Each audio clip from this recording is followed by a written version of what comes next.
Good morning, everybody. I am Rajesh, your English and soft skills trainer. Dear students, how are you?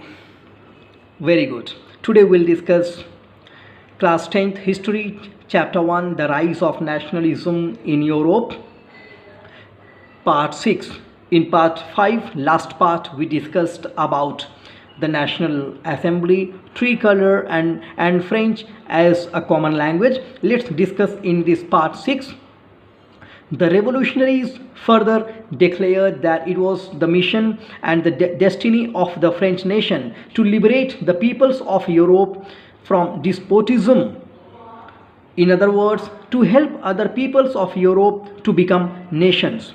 The revolutionaries further declared, आगे चल के क्रांतिकारियों ने ये घोषणा की थी that it was the mission, ये उनका मिशन था, and the destiny of the French nation, ये फ्रेंच नेशन का, फ्रांस राष्ट्र का मिशन था और डेस्टिनी भाग्य था, to liberate the peoples of Europe के लोगों को लिबरेट करना, फ्री करना, स्वतंत्र करना फ्रॉम डिस्पोटिज्म जो पुरानी परंपरा चली आ रही थी.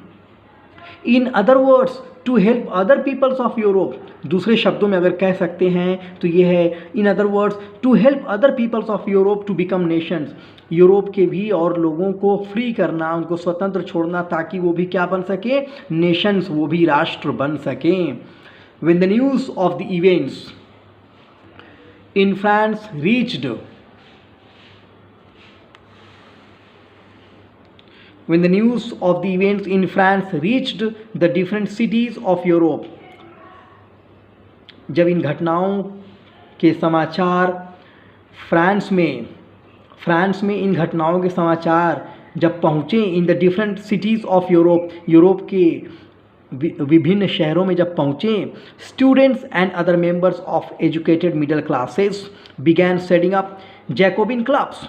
तो students and other members of educated middle classes, शिक्षित मिडिल क्लास के लोगों को, मध्यम वर्गीय लोगों ने began setting up Jacobin clubs, इन्होंने शुरू कर दिया था क्या बनाना, जैकोबिन क्लब्स बनाना शुरू कर दिया था. देयर एक्टिविटीज़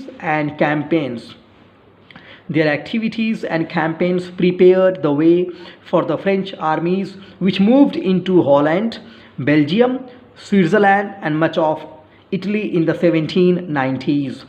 Their activities, इनके क्रियाकलाप, and campaigns, अभियान, prepared the way, आगे का रास्ता बनाते गए, for the French armies, France की सेना के लिए, विच मूव्ड, जो सेना मूव की थी कहाँ, मूव्ड इनटू हॉलैंड, जो कि हॉलैंड में चली गई थी, घुस गई थी, बेल्जियम में चली गई थी, स्विट्ज़रलैंड में चली गई थी, and much of Italy the 1790s, और इटली के भी ढेर सारे भागों में चली गई थी. कब, इन 1790s. With the outbreak of the revolutionary wars, outbreak, dear students, I told you in the last part, outbreak means the violent starting of something, some action, some incident, outbreak.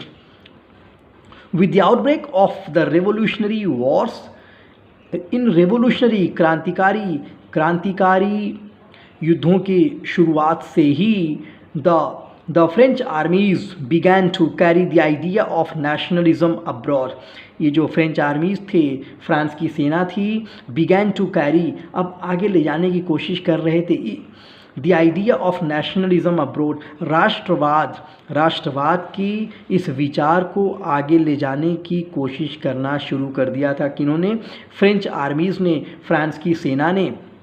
Dear students, this is the end of your part 6, class 10th history, chapter 1, the rise of nationalism in Europe. Till the time, we'll see you in the next part 7, with the new ideas and a new discussion. Till the time, keep loving literature and SST. Have a great day. Bye-bye.